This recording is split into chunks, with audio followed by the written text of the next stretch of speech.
Merci. Bonsoir. Je ne vais pas faire de préambule davantage. L'enjeu, c'est d'essayer de vous présenter 6 livres, ce qui est un peu beaucoup. Mais bon, on me les a proposés, puis il n'y a rien acheté, quoi. Donc, voilà. Sans plus de préambule, je vais attaquer directement par Henri Darger, L'histoire de ma vie, qui est un type que j'aime beaucoup parce qu'il a fait partie, il a été exposé dans le musée de l'art brut à Lausanne. Donc je suis ravi que ça ait été paru, ce truc-là. Alors, l'histoire de ma vie de Henri Darger, Dargarius en brésilien. Bien que ce sachant américain d'origine allemande, Henri Darger prétendra toute sa vie, selon les circonstances, être citoyen brésilien. Ainsi chantera-t-il une comptine en pseudo-portugais lors d'une fête d'anniversaire organisée par Nathan Lerner et justifiera-t-il au soir de sa vie son hygiène approximative en affirmant « Nous autres Brésiliens ne prenons pas de bain au cœur de l'hiver ».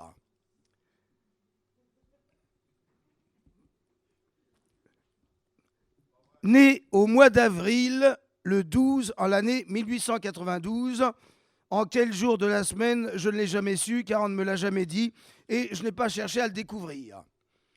De même que je ne me souviens pas du jour où ma mère est morte, ni qui a adopté ma petite sœur, car j'étais trop jeune alors et mon oncle Charles n'a rien voulu m'en dire, ou bien n'en savait-il rien lui-même. Mon père et moi vivions dans une maison à un étage, du côté sud d'une petite ruelle entre Adam Street et Monroe Street. Dans notre maison, il n'y avait que 2 pièces par étage, une cuisine avec un grand poêle et dans le fond une chambre. Le lit était assez grand pour mon père et moi. Le poêle nous servait pour le chauffage et la cuisine. L'été, quand il faisait très chaud, nous mangions le plus souvent au restaurant. Nous mangions à notre faim. Ce que je préférais, c'était les crêpes. Un jour, j'ai fait l'école buissonnière pendant une semaine entière parce que je n'aimais vraiment pas l'école. Mon père nous a guéris tous les deux. Cependant, quand mon institutrice et moi en sommes venus à mieux nous comprendre, il n'y eut plus de problème, nous nous sommes bien entendus, mais pour les erreurs commises à l'école, il fallait encore que je recopie une phrase 200 fois ou plus. À Noël, j'avais presque toujours des images en couleur ou des livres de contes, ce qui me plaisait, et du poulet au dîner. Je n'aimais pas la dinde, ce qui est toujours le cas, mais s'il n'y a rien d'autre, j'en mange quand même. Pardon, excusez-moi.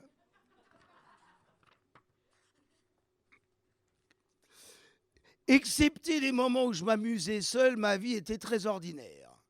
En prenant de l'âge, que vous me croyez ou non, je suis devenu très gentil. Mon père et moi, nous nous entendions bien, et je m'entendais même avec les voisins, sauf un. D'autres enfants lui avaient volé ses caisses de maraîcher en bois. Il m'a accusé de les lui avoir prises, ce qui était très absurde car je pouvais lui démontrer mon innocence. Pour lui rendre la monnaie de sa pièce, alors qu'il n'était pas chez lui, il était colporteur, j'ai pris quelques-unes de ses caisses, je les ai entassées dans sa courette et j'y ai mis le feu. Je suis parti aussitôt et je me suis assis sur le perron de la maison en face de notre petite rue. Mon père n'a pas tardé à sortir. Comme il faisait presque nuit, il s'est assis près de moi. Au moment du crépuscule, nous avons, lui et moi, remarqué une lueur vive qui, j'en étais certain, ne pouvait venir des quelques caisses auxquelles j'avais mis le feu. J'ai filé chez le voisin pour voir ce qui se passait. Le colporteur avait stocké contre le mur ouest de sa maison tout un mur de caisses en triple épaisseur. Je ne pouvais croire que mon petit feu de joie si éloigné ait pu causer ce nouvel incendie. Mais tous fourbis, y compris le mur de la maison, n'était plus qu'une énorme et haute masse de flammes brûlantes. Quelques-unes des caisses s'étaient écroulées, avaient rebondi et s'étaient écrasées sur l'endroit où j'avais fait mon petit feu, supprimant les indices qui m'impliquaient.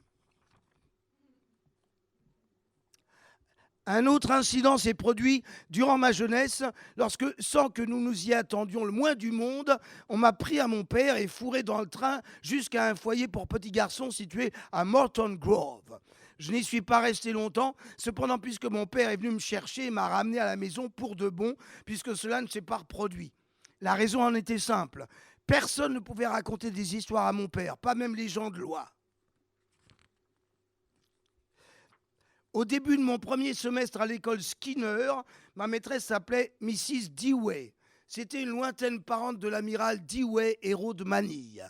J'étais bon élève, studieux, mais sans vouloir nuire à personne ni penser à mal, j'étais tout de même un peu trop bizarre et je faisais dans la salle de classe des bruits curieux avec ma bouche, mon nez, ma gorge, ce qui irritait fort tous les autres élèves, filles et garçons. Je pensais, moi, qu'ils trouveraient ces bruits amusants, qu'ils riraient ou poufferaient, au lieu de quoi ils me lançaient des regards insolents et haineux. Certains m'ont dit alors que si je n'arrêtais pas ces bruits, ils s'occuperaient de moi après les cours, à plusieurs. Cela accompagné des regards les plus noirs. Je les ai mis au défi. Au bout de plusieurs mois, ce comportement a fini par causer mon renvoi de l'école. Les autres élèves étaient contents car mes bruits stupides les avaient vraiment irrités et poussés à bout. En vérité, ils n'aimaient pas du tout ce concert idiot. Quelques-uns d'entre eux ont essayé de me rosser, mais je savais me défendre avec le grand bâton que j'avais toujours avec moi et cela donnait de bons résultats. Ma maîtresse avait dit qu'il n'avait rien fait de tel et que c'était la classe la mieux élevée à laquelle elle ait jamais enseigné. Si j'avais été renvoyé, c'était parce que je les avais vraiment ennuyés. Je ne sais ni ne me rappelle combien de temps je suis resté sans aller à l'école après avoir été renvoyé, mais lorsque l'un de mes prêtres m'y a ramené en leur demandant de me redonner une chance, l'administrateur ou directeur m'a autorisé à revenir. Mais elle m'a averti très sèchement et non sans colère que si je me livrais encore à ces bruits, je serais renvoyé pour de bon.